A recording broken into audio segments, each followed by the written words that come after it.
Maid's twin daughters interrupt the judge crying, "Mafia Boss is lying." Court falls silent. The courtroom smelled of old wood, lemon polish, and fear. It was the kind of fear that does not announce itself with a gasp or a trembling hand. It was the slow, suffocating kind that settles into the walls, seeps beneath the floorboards, and makes even the bravest men suddenly find great interest in studying their own shoes. Courtroom 7 of the Harwick County Courthouse had seen its share of trials, divorces that shattered families, murders that scarred communities, white-collar crimes that bled ordinary people dry. But on this gray Tuesday morning in November, there was something different threading through the air. Something electric. Something desperate. Judge Arthur Pennington sat at the bench with the practiced stillness of a man who had spent 31 years learning how to appear unmoved. His silver hair was combed perfectly to one side. His black robe was pressed with military precision. Behind his wire-rimmed glasses, his dark eyes swept the room with quiet authority, the gallery packed beyond capacity, the press row bristling with recorders and notebooks, and at the defense table, seated like a king at a feast, the man everyone had come to see, Dominic Carrera. He was 62 years old, broad-shouldered, and impeccably dressed in a charcoal suit that cost more than most people in the gallery earned in 3 months. His silver cufflinks caught the light whenever he moved his hands, which he did often, slowly, deliberately, as if the very air around him was his to command. His hair was dark, shot through with distinguished silver at the temples, and his face wore the calm, almost bored expression of a man absolutely certain of his own invincibility. He had built that certainty over 40 years. 40 years of influence, of donations to hospitals and libraries and orphanages, of handshakes with mayors and governors, of charitable foundations that bore his name in gold lettering above doorways where desperate people came for help. The prosecution called him a monster wrapped in philanthropy. His defense team, 6 of the finest attorneys that money could manufacture, called him a misunderstood patriarch. The charges were extensive: racketeering, extortion, money laundering, obstruction of justice, and the murder for hire of a federal informant named Thomas Greer, a soft-spoken accountant who had made the fatal mistake of keeping meticulous records. Thomas Greer had been a husband and a father of 3. He had liked crossword puzzles and gardening, and had once spent an entire Saturday helping a neighbor rescue a kitten from a storm drain. He had been found in the river 11 months ago with 2 bullets in his chest, and the prosecution had spent 6 painstaking weeks laying the evidence before the jury like a trail of breadcrumbs leading directly to Dominic Carrera's elegant front door. But breadcrumbs, as everyone in that room understood, could be swept away, and Dominic Carrera had very powerful brooms. The gallery was still as stone as the defense attorney, a silver-tongued man named Vincent Holt, rose to deliver his closing statements. He was graceful and practiced, his voice calibrated to a frequency that inspired confidence and sowed reasonable doubt in equal measure. He spoke of misidentified evidence. He spoke of prosecutorial overreach. He spoke of his client's decades of service to the community, his generosity, his reputation, his character, words that floated through the heavy air of the courtroom like beautiful, poisonous flowers. I and the gallery, 3rd row from the back on the left side, a woman sat so still she might have been carved from pale marble. Her name was Elena Vesquez, and she was 34 years old, though today she looked a decade older. She had dark circles beneath her eyes that spoke of sleepless months, and her hands, folded in her lap, gripped each other with white-knuckled desperation that she was working very hard to hide. She had been a maid at the Carrera estate for 6 years. She had cooked and cleaned and pressed those expensive suits and polished those silver cufflinks and smiled pleasantly and asked no questions and heard things she was never meant to hear. She had resigned her position 14 months ago, abruptly with no notice, citing a family emergency, and had moved herself and her 2 daughters into a small apartment across town and tried, desperately, to become invisible. She had not testified. She had been approached by the prosecution twice. Both times she had refused, her voice barely above a whisper, her eyes darting to the window, as if expecting shadows to materialize there. She had a reason for her silence that had nothing to do with loyalty to Dominic Carrera and everything to do with the two small girls sitting on either side of her, her daughters, her twins, her entire world. Lily and Rose Vasquez were 8 years old. They had their mother's dark eyes and their late father's stubborn chin, and today they were dressed in matching white blouses and navy skirts, their black hair plaited neatly, their small hands clasped together between them like they were holding each other up. They had not wanted to come today. Elena had not wanted to bring them. But the babysitter had canceled at the last moment, and the trial was entering its final day, and Elena had told herself they would simply sit quietly in the back and then go home, and none of it would touch them. She had been wrong about that. A.S. Vincent Holt's voice rolled smoothly through the courtroom, building toward its carefully constructed crescendo of innocence. Lily, who was the older twin by 4 minutes and had always been, in Elena's words, the one born already paying attention, slowly turned her head and looked at Dominic Carrera. She stared at him with a clear, unfiltered gaze that only children possess, the gaze that has not yet learned the social necessity of looking away from uncomfortable truths. And what she saw on his face, that smooth, unbothered calm, that faint smile playing at the corner of his mouth as his lawyer painted him in colors of nobility, made something ignite behind her dark eyes. She leaned toward her sister. Rose leaned back. Their foreheads touched briefly, Elena noticed. She placed a gentle but firm hand on Lily's knee. "Not now," her touch said. "Please." Not now, but Lily Vasquez had already made a decision. The words came before anyone could stop them. "He's lying." It was not a shout. It was not a scream. It was spoken in the clear, carrying voice of a child who has not yet learned to be afraid of rooms full of adults, a voice so pure and direct that it cut through Vincent Holt's practiced rhetoric the way a single bell cuts through traffic noise, making everything else suddenly irrelevant. Every head in the courtroom turned. Lily Vasquez was standing. She was 8 years old and small for her age, and she stood in the third row of the gallery with her chin lifted and her dark eyes fixed on Dominic Carrera with an intensity that made several seasoned journalists in the press row instinctively reach for their recorders. Beside her, Rose had risen too, not because she had planned to, but because Lily's hand had found hers beneath the pew and pulled her upward, and Rose had never once in her 8 years on earth let her sister stand alone. "He is lying," Lily said again, louder this time, and she lifted her free hand and pointed directly at Dominic Carrera. "He is lying and we know it, and somebody has to say so." The silence that followed was the loudest silence Judge Pennington had ever heard in 31 years on the bench. It pressed against the walls. It pressed against his chest. He had his gavel in his hand. He was not sure when he had picked it up, but he did not bring it down. He could not quite bring it down. Something about the sight of those two small girls standing in the gallery, hands locked together, eyes blazing with a certainty that seemed to come from somewhere far deeper than childhood, had frozen the judicial machinery inside him.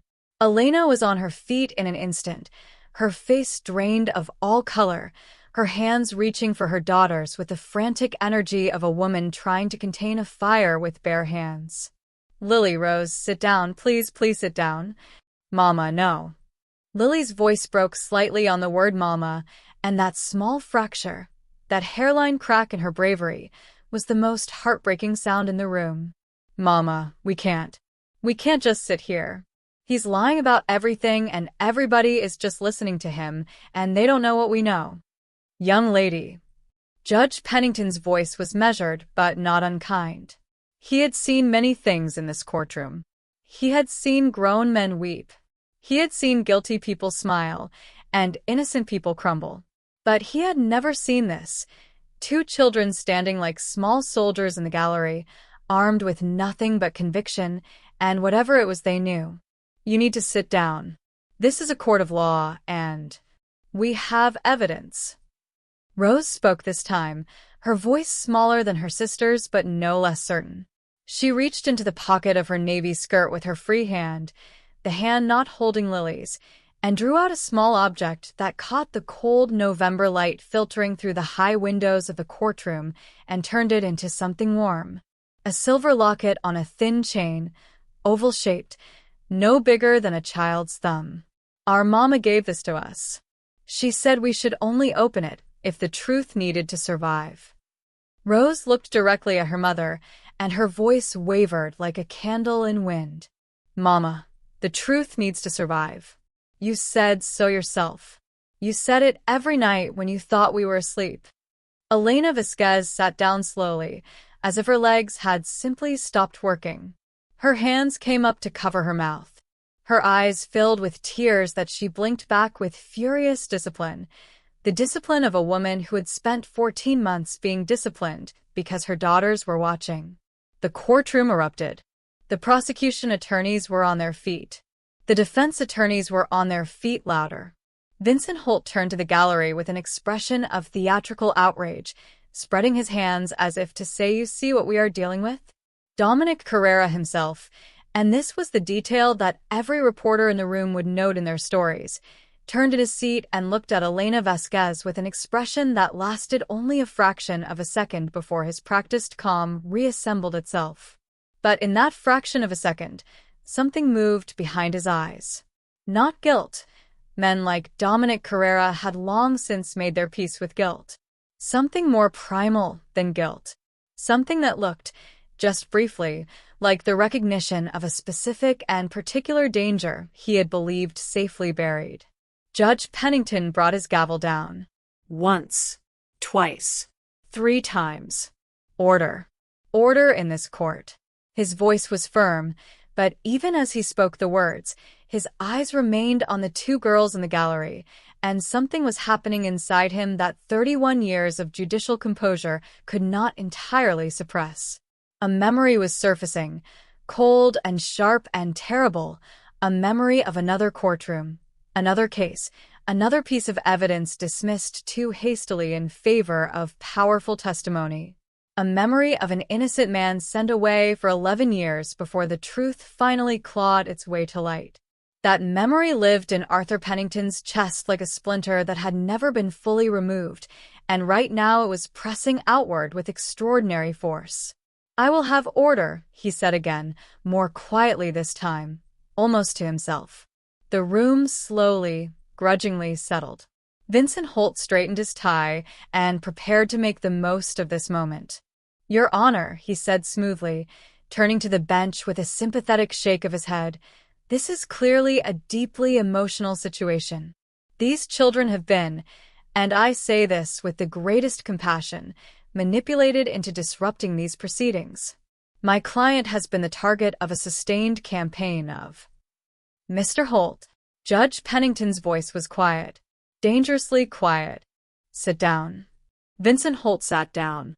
Judge Pennington looked at the 2 girls still standing in the gallery, small and defiant, and trembling very slightly from adrenaline, from fear, from the enormous weight of what they had just done. He looked at the locket in Rose's hand. He looked at Elena Vasquez, who had lowered her hands from her face and was now sitting with the helpless, terrified expression of a woman watching her carefully constructed walls come down brick by brick, knowing she had built them for love, knowing love might now be the very thing that brought them down. He made a decision. "Bailiff," he said, "please escort those 2 young ladies and their mother to my chambers." Judge Pennington's chambers were lined with law books that had been read and annotated and consulted so many times their spines had softened like old bread. A framed photograph of his late wife Margaret sat on the corner of his desk. She had died 4 years ago, and he still talked to her photograph sometimes in the early mornings before the world got loud. A small bronze statue of Lady Justice stood beside the photograph, and between the 2 objects there was a cup of cold coffee that his clerk kept forgetting to replace with something warm. He sat behind his desk. Elena Vasquez sat in the chair across from him, her hands folded so tightly in her lap her knuckles had gone white again. Lily and Rose sat in the 2 smaller chairs pulled up beside their mother, Lily still holding her sister's hand, Rose still holding the locket. The prosecution's lead attorney, a compact, intense woman named Dana Reyes, stood to one side.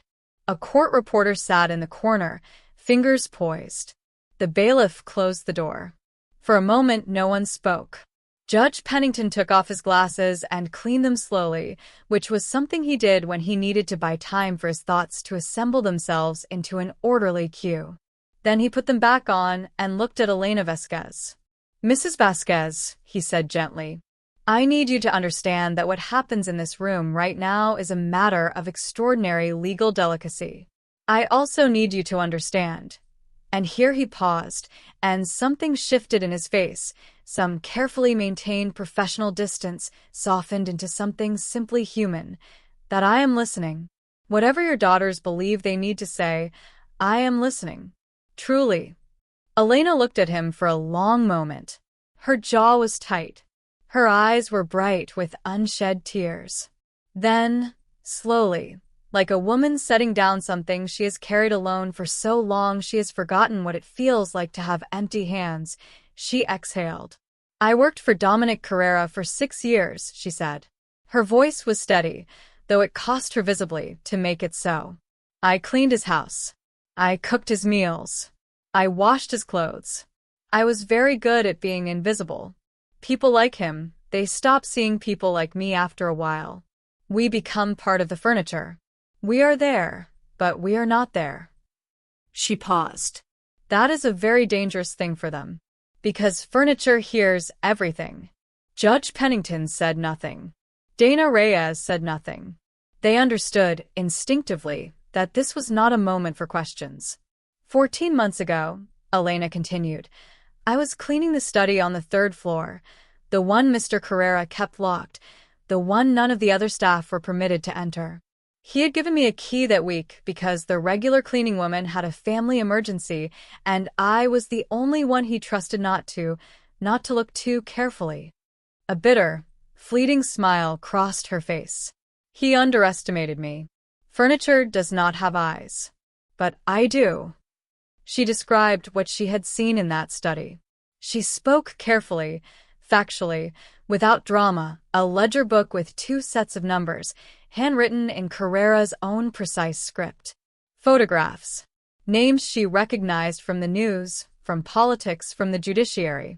A document, 1 page, handwritten, signed, that connected Dominic Carrera directly to the man who had been paid to silence Thomas Greer. She had stood in that room for 4 minutes and 40 seconds. She knew because she had counted, terrified, her heart slamming against her ribs, and she had photographed every page with a small camera she kept in her apron pocket, a habit she had developed over years of noticing things she was not supposed to notice and having no one to tell. That same evening, she had gone home to her daughters, printed the photographs at a drugstore 3 towns over, and hidden them inside the only thing she trusted completely, the silver locket her own mother had given her on her wedding day. The locket that had always been a symbol in her family of the things most worth protecting. Then she had resigned the next morning, packed her daughters into her second-hand car, and driven away from the Carrera estate knowing that if he ever discovered what she had taken, there would be nowhere far enough to run. "Why didn't you come to us?" Dana Reyes asked quietly. Elena looked at her daughters. The answer was in that look, total, unambiguous, devastating in its simplicity.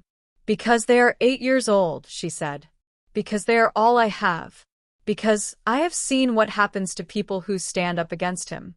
Thomas Greer stood up against him. Her voice finally cracked, just slightly, just at the edges. "Thomas Greer is in the ground." Rose, who had been sitting quietly with the locket held in both hands like a small holy thing, looked up at her mother. Her dark eyes were full of tears, but her voice, when she spoke, was remarkably composed for an 8-year-old who had just set the world on fire. "But Mama," she said softly, "you always told us that the truth is the only thing that stays alive forever. You said that even when people die, the truth they carried keeps breathing." She held up the locket. "You put the truth in here, so it would keep breathing. We just helped it breathe louder." The silence that followed those words was the gentlest silence that room had ever held. Judge Pennington removed his glasses again. This time, he did not clean them. He simply held them in his hand and looked at the small girl before him. This 8-year-old with her mother's dark eyes and her dead father's stubborn chin, and a wisdom that seemed to have arrived from somewhere beyond her years, and felt the splinter in his chest press outward again with a force that was almost unbearable. He thought of the innocent man he had helped send away 20 years ago.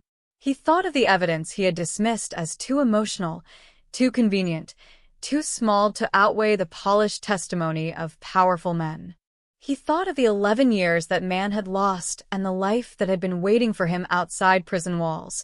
Years his children had grown up without him, years his wife had spent alone. He thought, not again. "Ms. Reyes," he said, his voice very controlled, "I think you need to see what is in that locket." The locket did not open easily. It was old.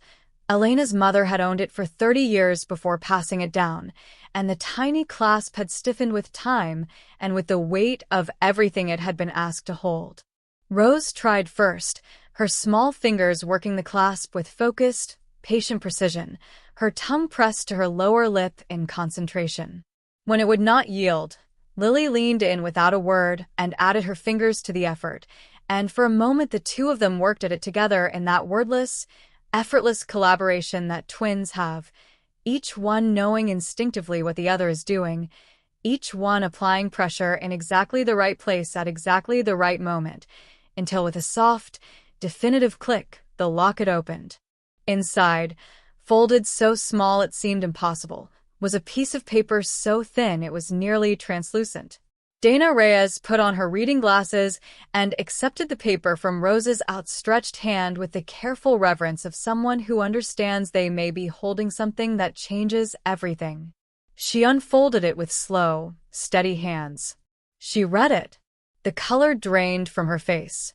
Not with horror, or not only with horror, but with a specific, overwhelming emotion of a prosecutor who has spent 6 weeks building a case on foundations that are solid but not quite solid enough, who has watched a jury begin to waver under the weight of reasonable doubt and expert testimony and the sheer gravitational pull of Dominic Carrera's reputation and influence, and who is now holding in her hands the one thing she had not been able to find, the direct, personal, handwritten connection between Dominic Carrera and the death of Thomas Greer.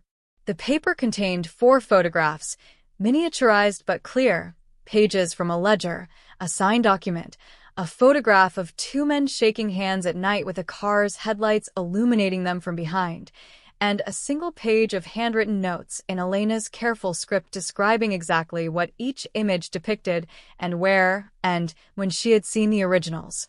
Dana Reyes looked up at Elena Vasquez. "Is this all of it?" she asked. "The originals are in a safety deposit box," Elena said. "The key is in my shoe." She paused. "I've been wearing the same pair of shoes every day for 14 months. Judge Pennington stood up from behind his desk. He stood for a moment with his hands flat on the surface of the desk and his head bowed, and then he straightened up and looked out the narrow window of his chambers at the gray November sky, and for a moment he was not a judge.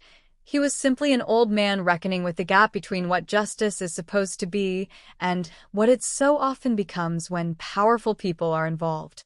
He was reckoning with the gap between the letter of the law and the spirit of it, between procedure and truth, between comfort and courage. He turned back to the room. "Ms. Vasquez," he said, "I am going to need you to testify. I know," he raised a hand as her face tightened, "I know what I am asking. I know the cost of what I am asking. I need you to know that this court will take every measure available to ensure the safety of you and your daughters. Witness protection, relocation, whatever is needed. Whatever is needed." He said it twice because he wanted her to hear that he meant it both times. Elena looked at her daughters. Lily and Rose were watching her with those dark, clear eyes, eyes full of love and trust and an absolute, unwavering faith that their mother would do the right thing, not because it was safe, but because it was right. Because she had raised them to believe that the truth was the only thing that stayed alive forever. Because she had put the truth in a locket and given it to them and told them to protect it. Because the truth needed to survive. Elena Vasquez closed her eyes. In the darkness behind her eyelids, she saw her own mother pressing the locket into her hands on her wedding day, saying, "Carry what matters, always." She saw Thomas Greer's face in the newspaper, his wife and 3 children standing behind him in the photograph, all of them frozen in a moment of ordinary happiness that had since been shattered. She saw 6 years of silence and fear. She saw her daughters standing in the courtroom, small and blazing and braver than she had managed to be. She opened her eyes. "All right," she said. Her voice was quiet, but it did not shake. "All right. I will testify." Rose reached over and took her mother's hand. Lily took the other. And Elena Vasquez sat there for one long moment between her 2 daughters, held up, held together, held, and felt something she had not felt in 14 months. She felt, for the first time, like she might actually survive this. When the doors of courtroom 7 opened again, and Judge Pennington led the procession back to the bench, the atmosphere in the room had changed in a way that was almost physically perceptible, like the drop in air pressure before a storm. Word had moved through the gallery. It always did, in whispers and glances and the particular posture of court reporters who knew something was happening, and the entire room had rearranged itself in its seats with a forward-leaning attentiveness of people who understand they are about to witness something significant. Dominic Carrera had not moved. He still sat with that same patrician calm, his hands folded on the table, his expression that of a man who has weathered so many storms that weather itself has lost its power to impress him. But Vincent Holt, beside him, was watching Judge Pennington's face with the experienced eye of a man who reads judges the way sailors read the sky, and what he saw there made something tighten almost imperceptibly around his jaw. Judge Pennington settled himself at the bench. He looked at the room. He looked at Elena Vasquez, who had taken her original seat in the gallery, but now Lily and Rose were pressed against her sides, and her arms were around them, and they were holding each other with the quiet intensity of people who have collectively decided to stop being afraid. He looked, briefly and deliberately, at Dominic Carrera. Then he spoke. In light of significant new information brought to the court's attention during the recess, he said, his voice carrying to every corner of the room with absolute clarity, "I am exercising my judicial authority to reopen the evidentiary record. The prosecution has moved to introduce new testimony and physical evidence. That motion is granted." The defense table erupted. Vincent Holt was on his feet with the practiced speed of a man who understood that the ground had shifted and that his only option was to be louder than the shift. "Your Honor, this is highly irregular. The defense strenuously objects. We have had no opportunity to review any so-called new evidence. This is a violation of my client's right to." "Mr. Holt." Judge Pennington's voice did not rise. It did not need to. It carried a quality that cut through volume the way cold water cuts through heat, not because it was powerful, but because it was absolutely certain. "You will have full opportunity to cross-examine. Your objections are noted for the record. Sit down." Vincent Holt sat down. Dominic Carrera turned his head slowly, just slightly, just enough, and looked at Elena Vasquez for the first time since the recess. Their eyes met across the crowded room, and for a fraction of a second something passed between them, the compressed history of 6 years of proximity, of careful silences and careful smiles, and the agreement, never spoken but always understood, that she would be invisible and he would be safe. In his gaze there was warning. In hers, and this was the extraordinary thing that 2 of the journalists in the press row would later try to find words for and discover the language inadequate, there was no longer fear. There was sorrow, perhaps. There was the weight of what she was about to do, and the cost she understood it would carry. But the fear, the 14 months of bone-deep, suffocating fear, was gone. Her daughters had taken it from her. They had stood up in this room and absorbed it on her behalf. 2 small girls, 8 years old, holding hands, and somehow in the standing up, in the speaking out, they had dissolved it. Elena Vasquez took the stand. She was sworn in with the small Bible the bailiff kept in the drawer. She held it in both hands, and she said "I do" in a voice that was quiet but absolutely clear. Then she sat in the witness chair and looked at Dana Reyes, and Dana Reyes looked back at her with the expression of a woman who has been waiting a very long time for this moment. The questioning began. Elena spoke for 47 minutes. She did not embellish. She did not dramatize. She spoke in the flat, factual language of a woman who has rehearsed the truth so many times in the small hours of the night that it has shed all its excess weight and been distilled to its purest, most essential form. She spoke about the study on the third floor. She spoke about the ledger with 2 sets of numbers. She spoke about the photographs and the document and the signed authorization that named Thomas Greer and named a price and bore Dominic Carrera's signature in the same precise script she had spent 6 years watching him use to sign Christmas cards and charitable endowments and letters to city council members who needed reminding of who had funded their campaigns. With each answer, the room grew quieter. With each answer, Dominic Carrera grew stiller. With each answer, Vincent Holt's objections, initially frequent, then sporadic, then nearly absent, seemed to lose a little more force, a little more conviction, the way music loses volume when the player begins to understand that the concert is over.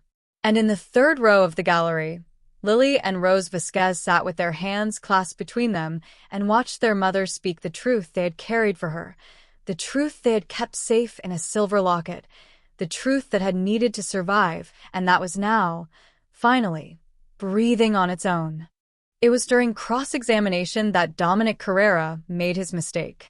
He had spent 40 years building an empire on the correct assessment that most people, when faced with the full weight of his power, would flinch. He had built his defenses on that assessment. His entire defense strategy was built on it, on the calculated certainty that Elena Vasquez, like every other person who had ever come close to the truth about him, would ultimately choose self-preservation over sacrifice. That the fear he had carefully cultivated over 14 months would, at the critical moment, prove sufficient. He had not accounted for love. Vincent Holt's cross-examination was aggressive and expertly constructed. He questioned the quality of the photographs. He questioned Elena's motives, insinuating disgruntled employee, suggesting financial incentive, painting the portrait of a woman driven by resentment. He questioned the chain of custody of the evidence. He was good at his job. He was very good at his job, and Elena, to her credit, answered every question with the same quiet, factual steadiness she had maintained throughout. But then, and later, no one could quite agree on what had motivated this particular choice, whether it was arrogance or strategy or simple miscalculation. Vincent Holt turned to the gallery and said, in a tone calibrated to inspire the jury's sympathy and the gallery's contempt, "Is it not true, Mrs. Vasquez, that you used your own children, your own 8-year-old daughters, to orchestrate this interruption? That you coached them? That you planted this so-called Locket as theater?" The courtroom went very still, and from the third row of the gallery, Lily Vasquez stood up. She did not shout this time. She did not point. She simply stood, small and straight and absolutely certain, and said in a voice so clear it seemed to ring against the high windows, "Nobody coached us. We love our mama. We did it because we love our mama, and because she was carrying something too heavy by herself, and because she always told us the truth is the only thing that stays alive forever." Judge Pennington did not bang his gavel. He looked at the girl. He looked at her for a long moment, this 8-year-old who had stood up twice now in the most intimidating room in the county and spoken with a clarity that seasoned lawyers spent careers trying to manufacture. He looked at her and he thought of his late wife Margaret, who had always said that children tell the truth because they have not yet learned to be afraid of it. He thought of his own long career, and all the moments he had let procedure override instinct, and all the times he had been right to do so, and the one terrible time he had not. He thought, the truth needs to survive. Then he did something he had never done in 31 years on the bench. He looked at the jury, 12 men and women who had been sitting in rigid professional posture for weeks, who had heard expert testimony and financial records and forensic evidence and legal arguments of extraordinary sophistication, and he said, quietly, "Ladies and gentlemen of the jury, you have just heard a child speak. I think we should all take a moment to consider what it takes for a child to stand up in a room like this one and say what she believes to be true." The silence that followed was enormous. And in that silence, something broke. Not loudly, not with a crash or a shout. It broke the way ice breaks in spring, the way old certainties dissolve when the warmth of undeniable reality is finally allowed to touch them. It broke in the jury box, where 3 jurors who had been on the edge of reasonable doubt found themselves suddenly, irrevocably on the other side of it.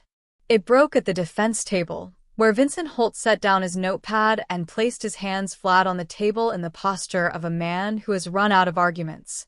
It broke in the gallery, where people who had come expecting to watch a powerful man walk free were sitting with wet eyes and parted lips. And it broke, visibly, finally, in Dominic Carrera himself. He did not confess. Men like Dominic Carrera do not confess in courtrooms. But the composure cracked, just for a moment, just enough.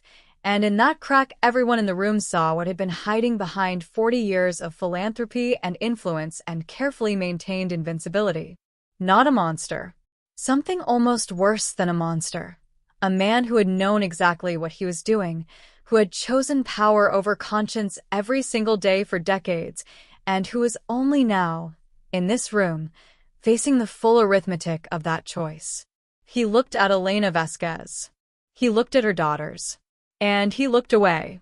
The verdict came at 4:17 in the afternoon, as the November light was beginning its early retreat from the tall windows of courtroom 7, leaving the room in that particular amber half-light that makes everything look briefly like a painting. Guilty. On all counts. The word fell into the room with the specific gravity of a truth that has finally, after a very long and exhausting journey, arrived at the place where it was always supposed to be. There was no eruption, no cheering, no celebration. The gallery absorbed it in a collective exhale that sounded less like triumph and more like relief. The deep, bone-level relief of a room full of people who had been holding their breath for a very long time. Elena Vasquez sat with her daughters pressed against her and did not make a sound. She simply closed her eyes, and 2 tears traced slow, quiet paths down her cheeks, and she did not wipe them away. Lily and Rose watched the tears fall with the serious, concentrated attention of children witnessing something important. Then Rose reached up with one small hand and gently, carefully, wiped the tear from her mother's left cheek. Lily wiped the right. It was such a small gesture and so entirely full of love that Dana Reyes, standing at the prosecution table, had to turn away and compose herself before she could speak. Judge Pennington sat for a long moment after the verdict was read. He looked at the room. He looked at the faces of 12 ordinary people who had done an extraordinary thing, who had looked at evidence and testimony and coached defense arguments and the full gravitational pull of a powerful man's reputation and influence, and had chosen, quietly and with great courage, to believe the truth over the comfort of doubt. He thought of Margaret. He thought of what she would have said. She would have said, "Arthur, you did right," and she would have meant it without qualification. He thought of the innocent man he had failed to protect 20 years ago, and felt the splinter in his chest shift. Not disappear, it would never entirely disappear, but shift, just slightly, toward something that was not yet peace, but was perhaps the beginning of it. He thought of 2 small girls standing in his gallery, with their hands locked together.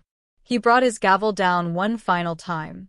In the weeks that followed, the machinery of consequence moved with a quiet, grinding efficiency that justice sometimes, when properly aligned, manages to achieve. Safety deposit boxes were opened and original documents transferred to federal custody. Arrests extended beyond Dominic Carrera, 3 city officials, 2 police detectives, a sitting judge in a neighboring county whose name appeared in that locked study's records. The charitable foundations bearing Carrera's name were investigated, their funds frozen, their books open to the light. Elena Vasquez and her daughters were relocated, as promised. Their new apartment was smaller than their old one, but full of light. Large windows that looked out over a small park where children played on a climbing structure painted green and yellow, and where Elena could sit in the mornings with her coffee and watch Lily and Rose run and laugh and be, simply and completely, 8 years old. She found work as a bookkeeper for a family-run restaurant.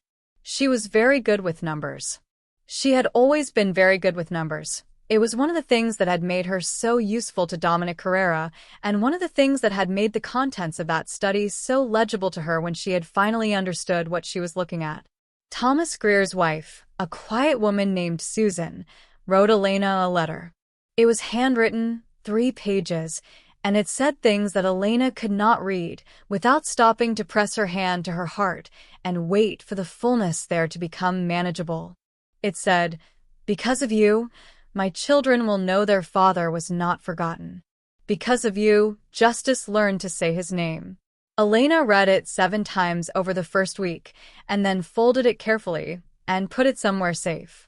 She did not put it in the locket. The locket she gave back to her daughters on the first morning in their new apartment.